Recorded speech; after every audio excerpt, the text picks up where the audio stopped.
Hi, it's Chris Watkin here, and I'm with John Paul. And over a series of 9 videos, we're going to teach you guys in estate agency and lettings land how to run the most perfect agency. John, nice to see you, mate. How are you? Good stuff.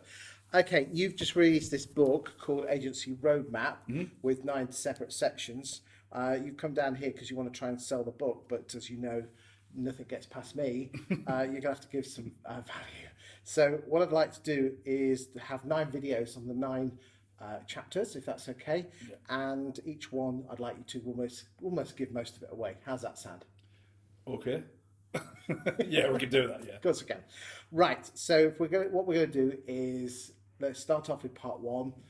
What's the first part of basically making a plan to get the best agency using your agency roadmap book?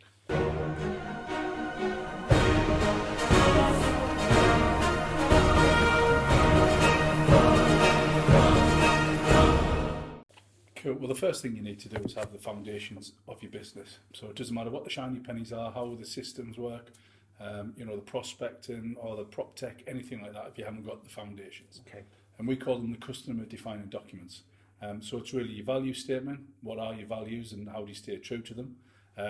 The customer service charter, which is the promises that you make your customers that you will uphold, and also your mission statement. Again, where you want to take the business and how you want to get there. So these three are the absolute critical. Break each 3 of those down for me, giving me some value for the guys out there in the States. Yeah, so values are what are true to you. So every business needs to have some sort of values. Obviously, your business isn't an organic living person or thing, so it's got to come from the top down. Our values are be better. So we want everybody in our business or our staff to be better tomorrow than what they are today, better today than what they are yesterday. So long as whatever they do makes them better, then we're fine with that. The purpose of these customer defining documents is so that you can manage staff on the intangibles. So when you manage staff on processes and results, it's very easy. Did they sell that house or didn't they? Did they let that house or didn't they? Did they hit 5 renewals or whatever it is? With values, it's more about how you manage their attitude. So for example, somebody could have sold the houses, hit the targets, hit the KPIs, but they sat there with a face like a smacked you know what, and therefore it brings the rest of the team down. So with values, it's a case of, right, that's fine, you hit your target, but the way you're going on, the way you're sitting there, the way the emotions you're exhibiting, are they in line with where we want to take the company? Who creates these values? Is it the boss or the team? It's the boss with the management team as well. Okay. So what does that look like? A piece of paper? It's literally sitting down in a boardroom or conference room or training room and just coming up with the values, what is important to you. What's the Castledine values? Be better. Just be better. Just be better, 2 words. So Disney's a dare, dream, believe, do. 3M is innovation. Nike's just do it. All those types of things. So it's not a document with shed loads of words? No, not your values. No. Your mission statement can be a bit longer and your customer service charter is a little bit longer still. But without these documents, without the foundations, the intangibles as we call them in your business, people recruit on values. So if you don't know your values, how can you recruit? You manage your team on values. You lead your team on values. You train and develop your team on values. We even write our systems with values in mind. So if you haven't got your values and those are the customer defining documents, then how on earth can you expect the other chapters and the other modules in your business to be a certain standard? It seems quite simple. Just come up with is it just as easy as just coming up with a tagline? No. It's yes and no. It took us 6 to 8 weeks to come up with Be Better. Be a better you, give better customer service, make a better company. It took us 6 weeks to come up with that because it's a creative process. And a lot of estate agents and letting agents aren't creative types. They're very process driven. Mm-hmm. So it's you can almost call us geeks and nerds looking after legislation and compliance. Okay. So whilst it's not difficult, whilst it can be quite difficult and take a while. And what advice would you give to senior teams to come up with this one-line phrase? Actually, just do it. By the way, it doesn't have to be just one line. You can have 3, 4, 5. You can have as many values as you want. I wouldn't choose honesty, integrity, accountability, and those things that are the common stuff for this. Really, your values are you going to be shouting about them. This isn't just an internal document. This is something you should be saying to your customers and clients. Are you really saying integrity is something you're shouting about? Great, come to us. We won't rip you off. Accountability. We will do what we say when we're going to say it. Is that really something we should be shouting about? Make it something slightly different, something that's not the same. So that's the first. What's the second document? Did you say? Mission statement. Okay. What's that then? So our mission statement is to be the #1 property solution for sales and lettings in the northeast of England, and you have to be able to measure. So certain things have to, if you want to become #1, you have to be able to measure your #1. So whether that's the back end stuff at RightMove, the most branches, the most for sale, the most for let, the most sold, the best P&Ls, balance sheets, whatever it is. Okay. And that's all mentioned in this book. Absolutely. Yeah. What's the third document that you need to do then? So that's the customer service charter. So that's a list of, in our case, 5 promises. Okay, so promise 1 is we will always make you feel welcome. Mm-hmm. Promise 2, we will always understand and meet your needs. Promise 3, we will build relationships through professionalism and trust. Promise 4, we will constantly strive for improvements through innovative solutions. And promise 5 is we will take pride and enjoyment in what we do. It sounds all pretty easy stuff. It is easy. It's not difficult, but the point is the vast majority of agents don't come up with these things. So the beauty about that customer service charter, again, it's all around customer service, and it's you're putting your head above the parapet and you're saying to your clients, this is what we will do. We will, progress through innovation.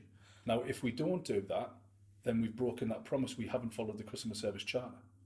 This is interesting. At the end of the chapter, you actually give someone how to do this. So values and beliefs, this is your first one. Imagine it, I know it's a morbid thought, how would you want to be remembered? And then you've actually given what probably looks like probably about 120 words, that, almost like not a template, but a guide to get people started, which is quite nice. Yeah. And your second one, as you say, is your mission statement. Again, you're giving questions on how they can build that. And then thirdly, this customer service promise. Again, the customer service promise, do you think that's important? Absolutely, because it's what we define in our business as good customer service. So again, our staff might be hitting their targets, but they're not delivering good customer service or not giving the customer a good experience. So it doesn't matter what they hit targets, it's are they following our customer service charter? So which one of these 3 are public? All of them? All three of them are. And why do they have to be 3 separate things? Because they are separate. So your mission statement is separate, your customer service charter and separate your values. So we have them in 3 posters on the wall so our customers and our clients can see. And it's nervous doing it for the first time because you're effectively saying, pull us up if we don't perform. Pull us up if we don't adhere to what we promise we will. Okay, and how do the staff feel about this? Perfectly fine, because it's part of inside the culture of the business. When we first started, it raised a few eyebrows and a couple of people. Because it sounds all a bit questions. happy-clappy, mate.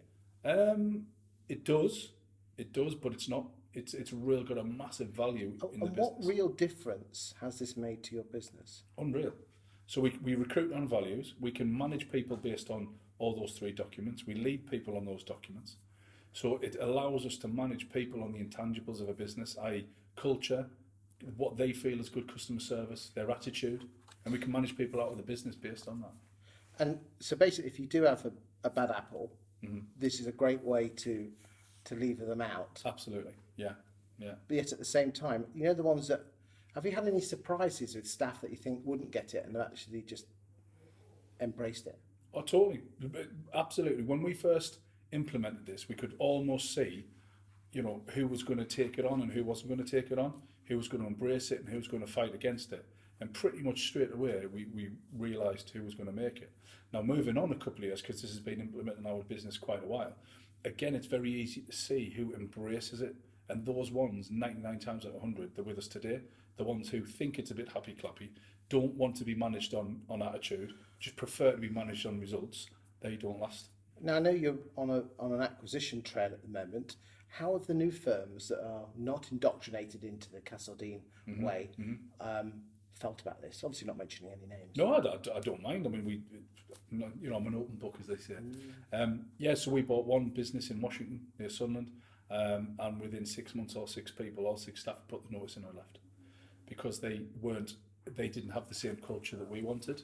Now, I'm not just saying this because we're on camera, but our profit's gone up around about 40%, turnover's gone up, satisfaction, Google reviews, any meaningful metric that you would class as makes you a successful business has doubled, some cases tripled, because when we've gone in, we've recruited new staff based on those documents, and it's plain to see.